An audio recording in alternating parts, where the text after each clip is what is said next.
తులారాశి ఈ తులారాశి వారికి మార్చి నెల 2025 సంవత్సరానికి గాను ప్రొఫెసర్ డాక్టర్ ముల్లపూడి సత్యనారాయణమూర్తి నేను మీకు తెలియజేస్తున్నాను. ముందుగా ఈ యొక్క తులారాశి వారికి గురుడు మనకి ఎక్కడున్నాడండి అనంటే షష్ఠ స్థితిగతుడై ఉన్నాడు. అష్టమ గురుడు అష్టమ స్థానంలో ఉన్నాడు.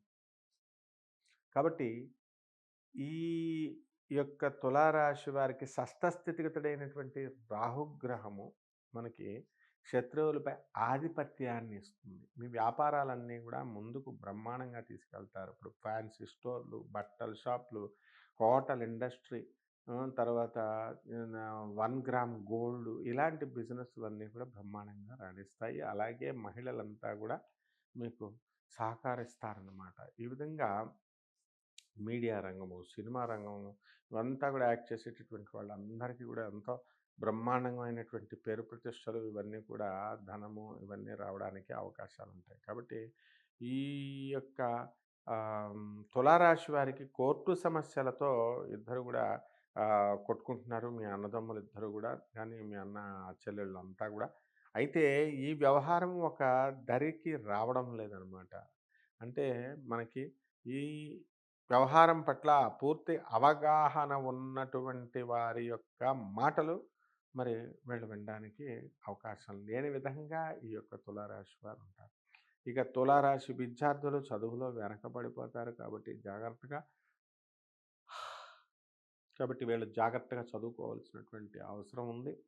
ఇక అన్ని రకాల వ్యాపారస్తులందరికీ కూడా ఈ యొక్క తులారాశి వారు బ్రహ్మాండంగా ఉంది. అలాగే తులారాశి వారిలో కొంతమంది ఎప్పుడో చిన్నతనంలో మీరంతా కలిసి చదువుకున్నటువంటి వాళ్ళు సడన్‌గా మీకు కలవడం అనేటటువంటిది మరి జరుగుతుంది. ఇక చేపల, రొయ్యల చెరువులు నడుపుతున్నటువంటి వాళ్ళంతా కూడా బ్రహ్మాండంగా ఉంటుంది. కోల్డ్ స్టోరేజ్‌లు, ధాన్యం వాసాలు ఉన్నటువంటి ధాన్యం వ్యాపారం, గాదెలు అవన్నీ కూడా బ్రహ్మాండంగా ఉంటాయి.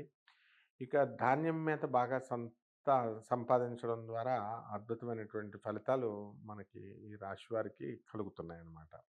కాబట్టి పరిహారాలు ఏమిటండి అనంటే ఈ యొక్క రాశి వారికి మరి 8దో ఇంట్లో ఉన్నటువంటి గురుగ్రహ ప్రభావం వలన మనం ఏం చేయాలండి అంటే మనకి గురు శాస్త్రం, గురువు స్తోత్రాలు, గురువు యొక్క గురు జపం ఇవన్నీ కూడా మనం చేసుకోవాలా. అదేవిధంగా గురువుకి మనం ఈ గురుగ్రహానికి అనుకూలమైనటువంటి క్రియలన్నీ కూడా మనం చేయాల్సినటువంటి అవసరం ఉంది. ఇక తంత్ర జ్యోతిష పరంగా మనకి చిర్రివేరుని, తిప్పతీగ యొక్క కొమ్మని తీసుకొని దాన్ని చక్కగా భగవంతుడి దగ్గర అక్కడ పెట్టి అది దేవతా వృక్షాలవి. మరి వాటిని గనక మీరు చూసుకుంటూ రోజు పసుపు, కుంకుమ వేసి పూజ చేసుకుంటూ ఓం శనైశ్చరాయ నమః, ఓం శనైశ్చరాయ నమః అంటూ మంత్రజపం చేసుకోండి. అలాగే వికలాంగులకి, ముసలి వాళ్ళకి నువ్వుల నూనె దండల్ని, నువ్వుల నూనె ఉండల్ని మీరు దానం చేయడం ద్వారా అద్భుతమైనటువంటి తాంత్రిక పరిష్కారం ఇది బ్రహ్మాండంగా ఉంటుంది. శుభమస్తు.